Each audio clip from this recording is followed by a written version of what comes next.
মিসওয়াক করা করেননি? আমাদের দেশে 3 বেলা ব্রাশ হয়, মাগার 1 বেলা মিসওয়াক হয় খুব কম মানুষের, ঠিক না? আমরা ব্যবহার করি পেপসোডেন্ট, সেন্সোডেন্ট, কোলগেট, আছে না নাই? আবার হাসির রাজা ক্লোজ আপ, হ্যাঁ এগুলা করেন, ঠিক আছে, বাট মিসওয়াকটা করবেন। আল্লাহর হাবিব বলেছেন আলাইকুম বিসওয়াক, আমি তোমাদের কাছে আমার সুন্নাত মিসওয়াক রেখে যাচ্ছি। ভিন্ন বর্ণনায় আল্লাহর হাবিব বললেন লাউলা আন আশুক্কা আলা উম্মতি লাআমারতুহুম বিসওয়াক ইনদা কুল্লি সালাহ ওয়া ফি রিওয়ায়া ইনদা কুল্লি ওযু। যদি আমি আমার উম্মতের জন্য কষ্টসাধ্য বিষয় মনে না করতাম, প্রত্যেক নামাজ কিংবা ওযুর আগে মিসওয়াক করাটাকে আমি বাধ্যতামূলক করে দিতাম। আবার আল্লাহর হাবিবের নুরানি জিন্দেগি মোবারকের সর্বশেষ যে কাজ ছিল তা ছিল মিসওয়াক। জোরে বলেন, তা ছিল কি? মিসওয়াক করলে জবানের নূর বাড়বে, দাঁতগুলা রোগমুক্ত হবে, জবান থেকে আস্তে আস্তে সুঘ্রাণ বের হতে হতে মিশকের ঘ্রাণ বের হবে। আর সবচেয়ে বড় কথা, মিসওয়াক করলে জবান হেফাজতের দায়িত্ব আল্লাহ নিজে নিয়ে নিবে। আবার ইমাম নববী লিখেছেন, কোন ব্যক্তি যদি মিসওয়াক করার অভ্যাসকে গড়ে দেয়, ওই ব্যক্তি যে অবস্থায় থাকুক, মুখ পবিত্র হওয়ার কারণে মরণের সময় তার জবান থেকে কালেমা অটোমেটিক বের হয়ে যাবে। মনে থাকবে? 5 নম্বর সুন্নাত হলো গোসল করা। যে শীত পড়ছে, গোসল করেননি? হ্যাঁ, করবেন। আল্লাহর হাবিব বলেছেন ইযা জা আহাদুকুমুল জুমআহ ফালইয়াগতাসিল, তোমাদের কেউ যদি জুমার নামাজ পড়তে আসতে চায় সে যেন গোসল করে। জোরে বলেন, কি করে? ভিন্ন রিওয়ায়াতে আল্লাহর হাবিব বললেন গুসল ইয়াউমিল জুমআতি ওয়াজিবুন আলা কুল্লি মুহতালিম, প্রত্যেক প্রাপ্তবয়স্কের জন্য জুমার দিনে গোসল করা হলো ওয়াজিব, যদি কোনো অসুবিধা না হয়। মনে থাকবে সাইয়েদনা ওমরের জামানায় তিনি খুতবা দিচ্ছিলেন, এক লোক এসে গাথুলি টাথুলি নিয়ে মসজিদে বসছে। সাইয়েদনা ওমর স্টপ করে দিলেন তার বয়ান, খুতবা। বলে না মিয়া গোসল করছো? কয় না, করি নাই। কয় তাইলে যাও গোসল করো। তিনি বললেন আমি মুসাফির, মদিনার বাইরে থেকে আসছি। বলছে গোসল যদি না করতে পারো, ভালো করে হাত মুখ ভালো করে ধুয়ে আসো। সুবহানাল্লাহ। 6 নম্বর সুন্নাত হলো তেল ব্যবহার করা। আমাদের দেশে তেল ব্যবহার করলে মানুষ নিজেরা আনস্মার্ট মনে করে, এই জন্য করে না, জেল লাগায়, লোশন লাগায়, এরকম আছে না নাই? অথচ তেল ব্যবহার করা খাঁটি সুন্নাত। সুবহানাল্লাহ পড়েন। আল্লাহর হাবিব বলেছেন তোমরা জাইতুনের তেল খাও, পেটের রোগ ভালো করে দিবেন কে? আবার আল্লাহর হাবিব বললেন তোমরা জাইতুনের তেল শরীরে মাসাজ করো। জাইতুনের তেল ব্যবহার করলে তোমার শরীরের চামড়াটা কুঁচকে যাবে না, বয়স হয়ে যাবে, তারপর বার্ধক্যের ছাপ পাওয়া যাবে না। আবার যাদের দাড়ি পেকে যায়, চুল পেকে যায়, জাইতুনের তেল ব্যবহার করেন, দাড়ি পাকা চুল পাকা বন্ধ হবে। আল্লাহর হাবিব 63 বছরের মোবারক জিন্দেগিতে তার মাত্র 2-3 গাছ বা কয়েক গাছ দাড়ি মোবারক পেকেছিল। এর কারণে মুহাদ্দিসিনরা বলেছেন আল্লাহর হাবিব জাইতুনের তেল ব্যবহার করতেন, যার বরকত আল্লাহর হাবিবের সাথে এমন ভাবে মিশেছে, যার কারণে 2টা বা 3টা দাড়ি মোবারকের বেশি পাকে নাই। সুবহানাল্লাহ। জাইতুন না পারেন সরিষার তেল করবেন, অর্গানিক খাঁটি ঘানি ভাঙ্গা সরিষার তেল। মনে থাকবে? 7 নম্বর সুন্নাত হলো সুগন্ধি ব্যবহার করা। করেননি? আমাদের পোলা বাইনে 700 টাকা দিয়া পারফিউম কিনে, অ্যালকোহল, মাগার 100 টাকা দিয়ে একটা আতরের বোতল কিনে না। কথা কন ঠিক না? নিসা বাবা, আতর ব্যবহার করলে মনে করে আনস্মার্ট।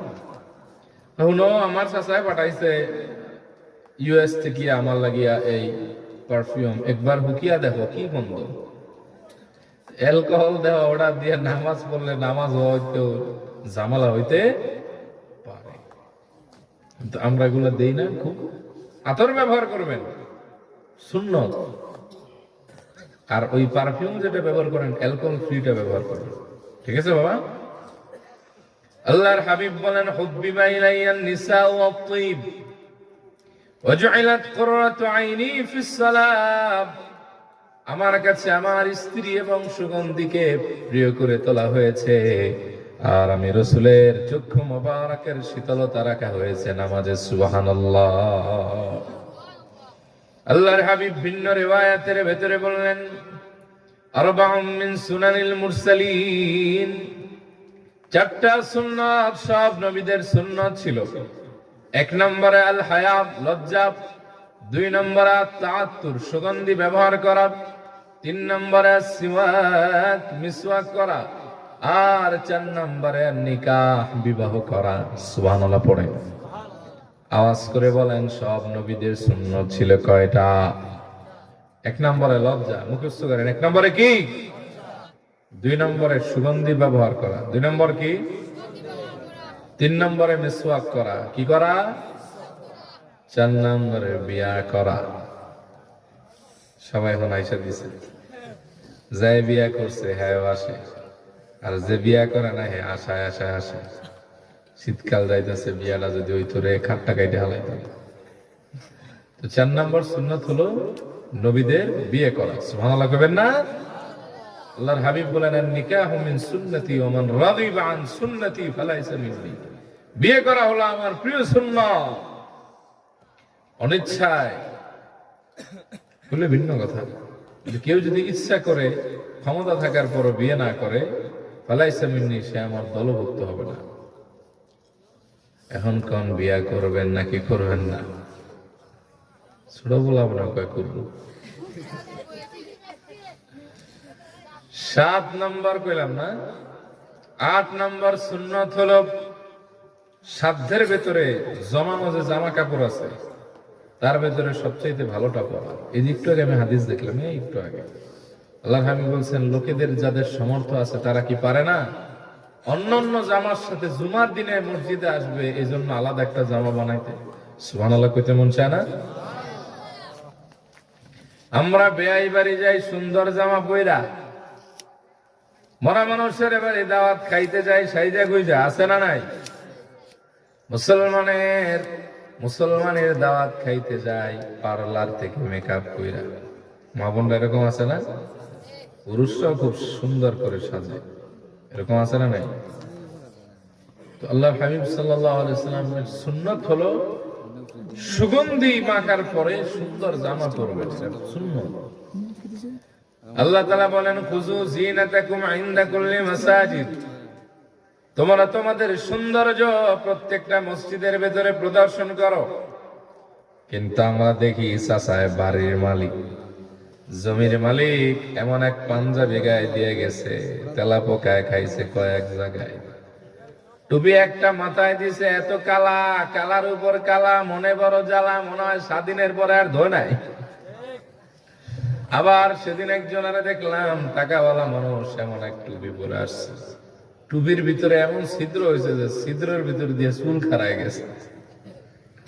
আমরা এগুলাকে গুরুত্ব দেই না, বুঝছেন? জুমার দিনে আসে স্যান্ডো গেঞ্জির মতো একটা গেঞ্জি গায়ে দিয়ে, অন্তত জুমার দিনে একটা পাঞ্জাবি পরে যাবেন ফিক্সড।